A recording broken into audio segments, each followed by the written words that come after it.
Welcome back at WNST, House of Baltimore and Baltimore Positive. We are merging the streams between all of the sports coverage that you're accustomed to around here for better part of about 22 and a half years, and the election coverage and all sorts of things this week. You can find out at Baltimore Positive.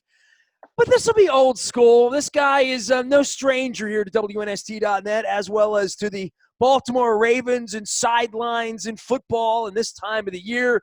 A longtime Ravens insider, now sort of visiting other places. I caught him on the sidelines of the Pittsburgh, Tennessee game last week. He's doing all things NFL on CBS, but he is still here in the Charm City. We welcome Evan Washburn back onto the program. He is headed off to New England this weekend. And first things first, man, safe, washing your hands, packing a suitcase. You're doing a little more traveling than the normal American this time of year, right?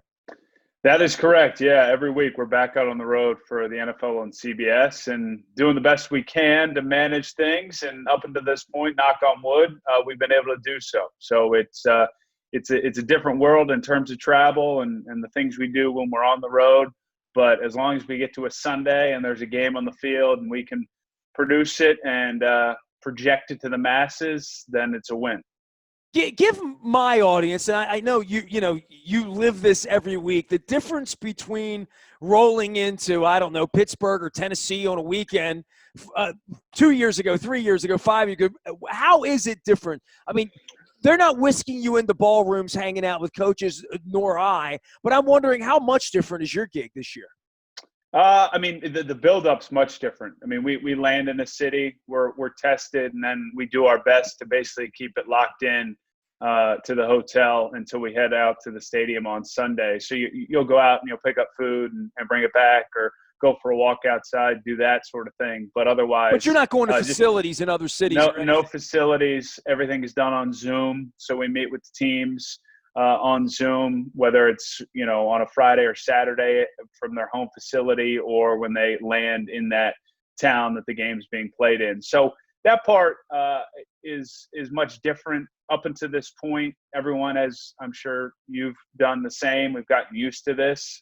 So we still get the necessary information to put the game on, but you do miss some of the natural kind of sense of what a guy or a team's feeling heading into a game. It's less human, isn't it? I mean, in many ways. I mean, me being the Raven guy, I haven't met Patrick Queen yet. Like we're halfway through a year and you're seeing people make tackles and different stuff. And it feels so unnatural. And then there's a part of it where, like, I got on a plane and went down to Houston for week 2 and there was nobody there but me. And, Washington, Philadelphia, the whole deal. And the league, for the most part, it's really been incredible, the professionalism and the quality of the product that we found on the field on a week-by-week basis across the league. Not the New York teams or some of the teams that are struggling, but just that Sunday at 1 o'clock, it looks and feels and even sounds to some degree normal. And I couldn't agree more. And we take a lot of pride in our part in that. And I've been so impressed. I mean, I'm just a small piece to it, of the immense challenge technically that it has been required from a production standpoint to put these games on. And from everyone I talk to, and you feel it when you watch games back, as I'm prepping for 2 teams, that you watch these games, and other than the cutaways to empty stands or half or quarter filled stadiums, the product on the field and the production on air, to me, feels like a normal season. So that, to me, is again the win that we can hopefully continue to stack, wins that we can stack week in and week out. Well, Luke is going to be eating the WNST box lunch this week in Baltimore for the Pittsburgh game. I'm doing the road games. He's doing the home games. We have one seat as a media organization, so we're taking our turns here. And we're going to let some people in this week. And he said it feels like normal. Well, normal would be my wife in the upper deck screaming at Ben Roethlisberger and calling him fat and old, all those things she did last year. They're undefeated again, right? And here we go again. And I think part of the fun of all of this, at least this weekend for us during the bye week, was sitting on the couch, eating some Royal Farms chicken, and just watching the Steelers play the Titans and watching good football all weekend. But more than that, this Steelers-Ravens thing, here we go again, huh? Yeah, it's really built into what is going to be a special matchup on Sunday, thanks in large part to just what these 2 teams have done. Most notably, Pittsburgh because the expectations were there for Baltimore based off the way they played last year and how much continuity they had coming back. But I don't think anybody or very few people outside of probably that Steelers organization saw them coming into this game 6-0. And what I've been struck with from having now covered them 2 games in person is their identity is strongly rooted, despite a Hall of Fame quarterback in Ben Roethlisberger and some talent offensively, in what is a really special defense. And 2 pass rushers in TJ Watt and Bud Dupree and a nice back end led by Minkah Fitzpatrick that can really terrorize opponents. So seeing that chess match against Lamar and Greg Roman and what they're going to do offensively, to me, is going to be a ton of fun to watch. You can't watch them, and having sat on the couch last weekend and watching Le'Veon Bell run around in the Chiefs helmet, after the Jets helmet, and watching Antonio Brown now get signed down there in the Tampa Bay Boys Club that Brady's putting together down there.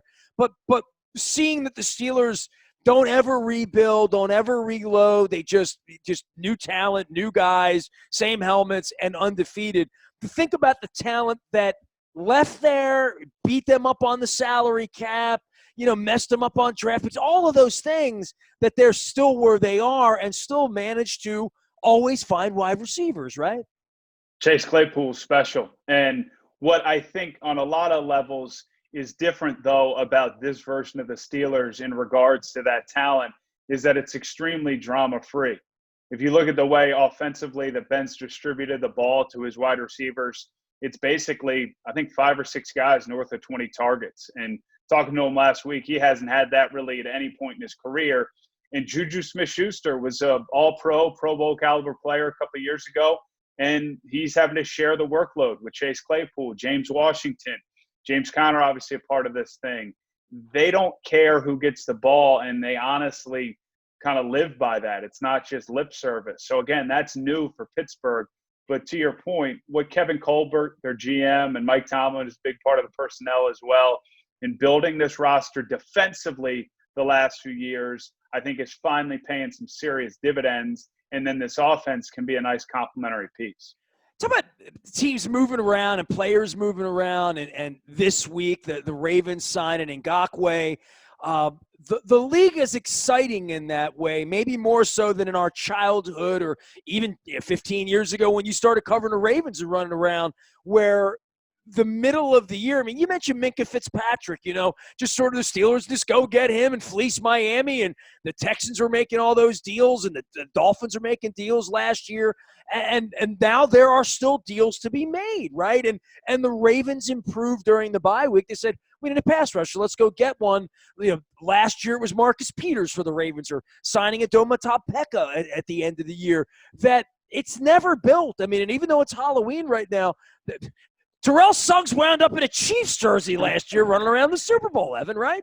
He won a Super Bowl for the Chiefs, multiple Super Bowl winner Terrell Suggs. Yeah, the deadline has definitely picked up momentum in recent years, and I've been trying to really narrow in exactly why. I do think there's more player movement in the offseason, and I think the analytics and the way that front offices are managing contracts in the offseason have led to teams making decisions in season, much like we'll see in the NBA or Major League Baseball, where Yannick Ngakoue could be a half-season rental for Baltimore, and then they decide at the end of the year if they want to pay him long-term or they just move on after whatever they get from him.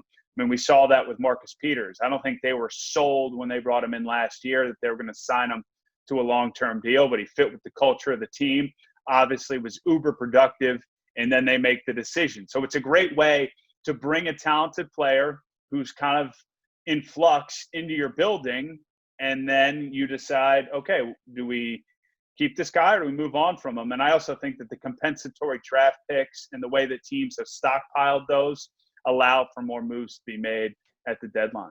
Well, I know the respect you have for the Ravens organization and how they're managing all this, but big money for Marlon Humphrey, still on a rookie contract with Lamar, eating some dead money on Earl Thomas and just jettisoning him, in the middle of August, that there's not enough money for everybody, right? Not every Matt Judon or Ronnie Stanley or, Orlando Brown. I mean, they're going to have guys coming up here. I mean, Mark Andrews, all of these guys are going to get some money, but Humphrey got his first. And I think that really spoke to how they felt about him and also how they feel about the investment in the back end. And I think it's a smart investment. And look, I'm sure there's more to all of this than we're ever going to know in terms of prioritizing someone's contract based off of maybe what they believe they're worth. And I think Marlin taking money right under Jalen Ramsey was smart on his part. It allowed the deal to probably get done now.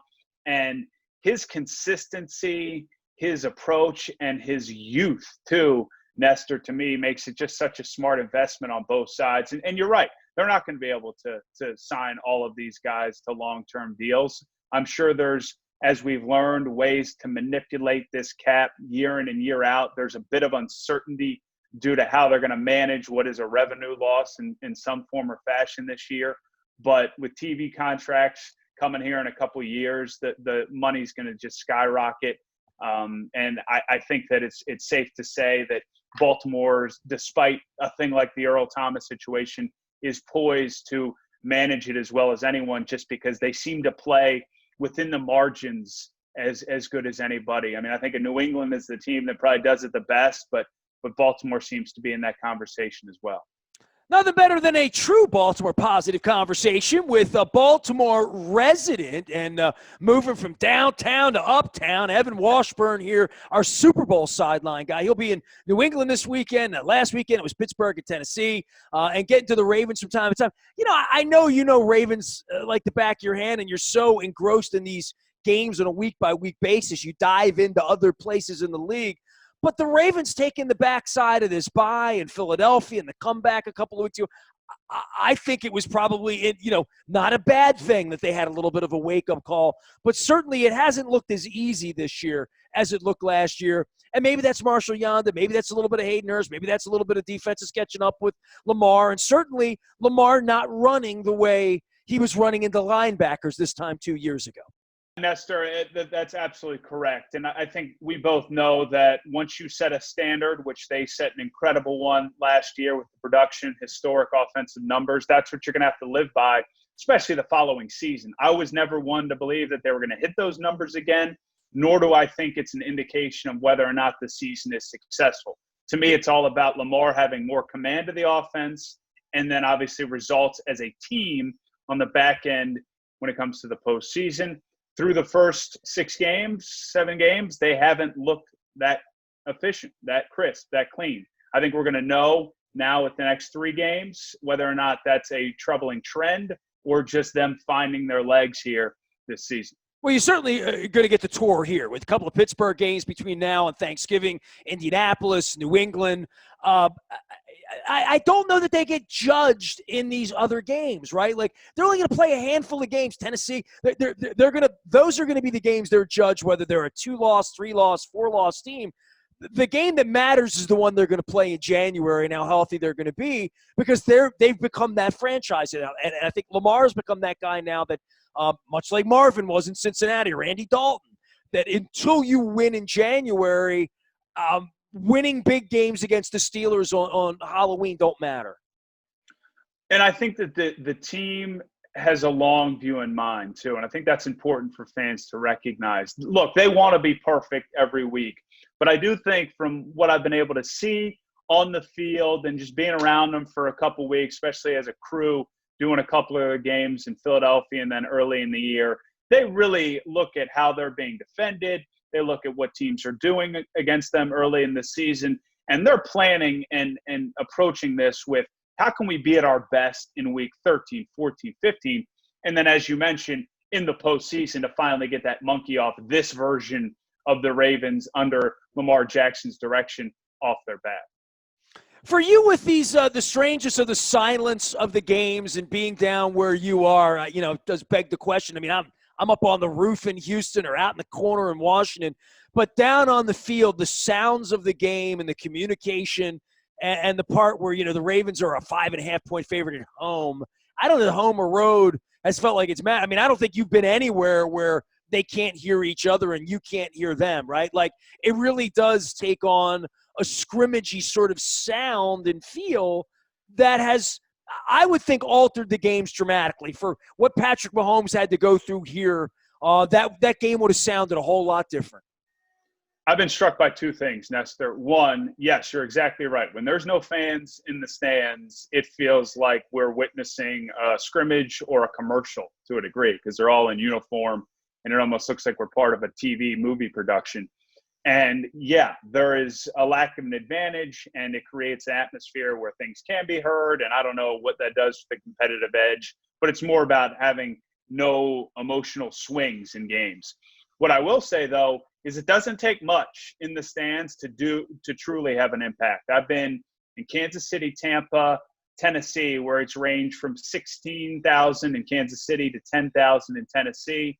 And even as small as what they'll get here in Baltimore against Pittsburgh in whatever it is, 4,000 to 5,000, it makes a big difference. You get 10,000, teams start going to silent counts. It does actually translate to the play on the field. So while we all hope and can't wait until it's safe to have full stadiums again, because that's really at the core of what this league and our passion for it's about, 10,000, 16,000, and even 5,000 will make a difference. Well, we don't talk a lot about the NFC around here with the Washington football team down there and us playing them, but the Tampa thing, you said you were in Tampa. Well, I see my boy Jensen, with the mop top there, snapping down there in the swamp to Tom Brady and throwing around the Gronkowski. Quite a little thing that they've built down there, almost NBA-ish, isn't it? It's wild. And we were there right as it was starting to build. Tom was admittedly still figuring out his teammates, what they were truly offensively, who he could count on, who he couldn't. The health of some of their pass catchers was in question, but in recent weeks, they seem to have clicked. And I do believe in Bruce Arians, his ability to not micromanage, recognize who he has under center in Tom Brady, and allow him to cook when he feels and with who he feels necessary. So I think it's fun. It's a great storyline, especially with the Super Bowl in Tampa. Could they actually pull this off? The NFC, not nearly as deep as the AFC. So if there's ever a year to try and traverse through it with a cast of new characters, this might be it. Well, I hope you're getting double hotel and airline points and miles this time of year, Evan Washburn. Evan's here in Baltimore. He is covering all things New England this weekend, Pittsburgh and Tennessee last weekend, the Ravens in Philadelphia before that. You got a Ravens game on the menu? You going to be in Indy or New England or any place? Well, New England's not one of your games, so I guess I'm always trying to figure out which games are yours. You're usually at the biggest game on a Sunday, right? Yeah, we have a nice slate. So, yeah, you mentioned it, New England, Buffalo this weekend. I will, along with Ian Eagle and Charles Davis, be in Indianapolis for that one. And couldn't be more excited to see what Phillip Rivers looks like in person with the Colts. And then the following week, we will be with, I think, Pittsburgh again. But I don't know. I'm living by the cliche, Nestor, of week to week more than ever this season. Next team's up for Evan Washburn. You can follow him out on Twitter and follow him anywhere the NFL on CBS takes him. This week it's Foxborough. Hey, I'll see you in Indianapolis, I guess, in a couple of weeks. I am still trying to stay on schedule here and make this thing happen, even though the Zooms and the Wednesdays and the Fridays and the pre-games and the post-games and the parties, all the fun's been sort of sucked out of it, but I'm holding on, Evan, for next year, all right? No, we need to, man. Let's hope this is a one-year blip, and we'll be able to look back on it with a beer in person in another season and think, man, that was an odd 2020. But as long as there's ball on a Sunday afternoon or in the evening, again, it's a win. I would agree with you. And a crab cake to go with that beer. Come on now. Evan Washburn joining us here from Fadley's or from Al's or from Costa's, all of them. We appreciate all of our Pittsburgh and Ravens guests for joining us this week. If you're used to our Baltimore positive coverage, welcome to some sports coverage. If you're used to our sports coverage, well, welcome to election week around here. Martin O'Malley, John Sarbanes, Ted Venetoulas, all sorts of great visitors joining us here this week. You can find all of that, including loose coverage from Owings Mills, out at the new WNST.net, which we're calling Baltimore Positive. We are WNST.net, AM 1570, Towson, Baltimore, and we never stop talking Baltimore sports and Baltimore positive during Pittsburgh week.